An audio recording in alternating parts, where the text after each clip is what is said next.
Assalamualaikum warahmatullahi wabarakatuh. Kami dari kelompok 1 akan mempresentasikan mengenai sistem dan struktur politik masa Orde Baru tahun 1966 sampai 1998. Anggota kelompok kami ada Ron, Ahmad, Anggraita, Anastasia, dan Anika. Awal mula Orde Baru. Masa Orde Baru yang diawali dengan keputusan sidang MPRS tanggal 12 Maret 1967 yang menetapkan Jenderal Soeharto sebagai penjabat presiden memiliki beberapa kebijakan dengan tujuan stabilisasi. Ciri utama pada masa Orde Baru: sistem politik tunggal. Pemerintah Orde Baru menegakkan sistem politik tunggal yang disebut Pancasila sebagai dasar negara, adalah satu-satunya ideologi yang diakui menghasilkan pembatasan partai politik dengan hanya mengizinkan satu partai politik yaitu Golkar. Yang kedua, pusat kekuasaan yang kuat. Presiden Soeharto memiliki kekuasaan yang besar dan membuat struktur kekuasaan terpusat padanya karena ia memegang kendali pemerintah dan militer. Pemerintah otoriter, tindakan keras terhadap oposisi politik dan tindakan represif terhadap kebebasan berbicara dan berkumpul pada masa itu menciptakan lingkungan politik yang sangat otoriter. Hak-hak sipil dan politik seperti kebebasan pers dan hak untuk berkumpul secara terbuka sangat dibatasi pada masa Orde Baru.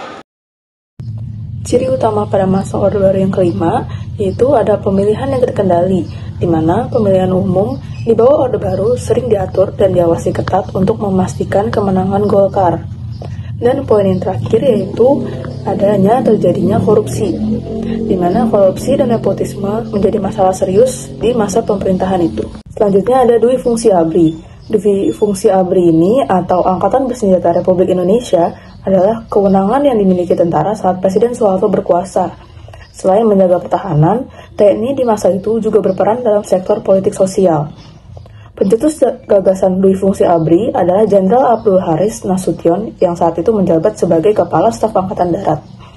Jenderal Nasution memunculkan konsep jalan tengah yang menjadi rumusan dari lahirnya kebijakan Dwi Fungsi ABRI. Penerapan Dwi Fungsi ABRI ini memungkinkan anggota militer untuk terlibat dalam kegiatan politik, termasuk mengawasi dan mengendalikan oposisi politik serta menstabilkan politik sosial di dalam negeri. Selain itu, militer juga terlibat dalam kegiatan pembangunan ekonomi dan sosial, seperti pembangunan infrastruktur dan penanggulangan bencana. Stabilitas politik dan keamanan sebagai dasar pembangunan. Menciptakan stabilitas politik dan ekonomi sebagai syarat mutlak bersihnya representasi pemilu, menyusun perencanaan realita, melaksanakan pemilu, mengabaikan keterlibatan dan keamanan masyarakat dengan mengikis habis sisa G30 SPKI. Trilogi pembangunan yaitu stabilitas nasional yang sehat dan dinamis, pertumbuhan ekonomi yang cukup tinggi, pemerataan pembangunan dan hasil-hasil menuju kepada terciptanya sosial bagi seluruh rakyat. Sekian dari saya, terima kasih. Stabilisasi penyeimbrangan. Stabilisasi dalam bidang politik merujuk pada upaya untuk mengurangi perbedaan politik yang signifikan antara berbagai kelompok politik atau opsi dalam masyarakat. Akhir Orde Baru.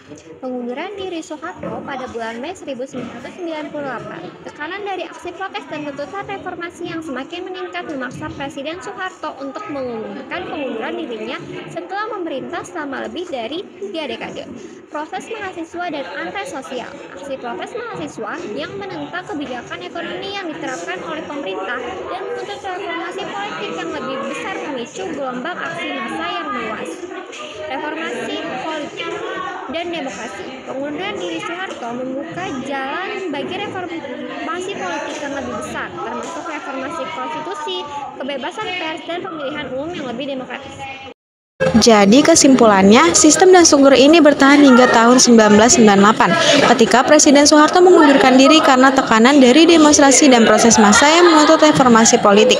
Kejatuhan Orde Baru membuka jalan bagi era reformasi di Indonesia, yang membawa perubahan besar dalam sistem dan struktur politik di negara tersebut. Sekian dari kelompok kami, kurang lebihnya mohon maaf. Wassalamualaikum warahmatullahi wabarakatuh.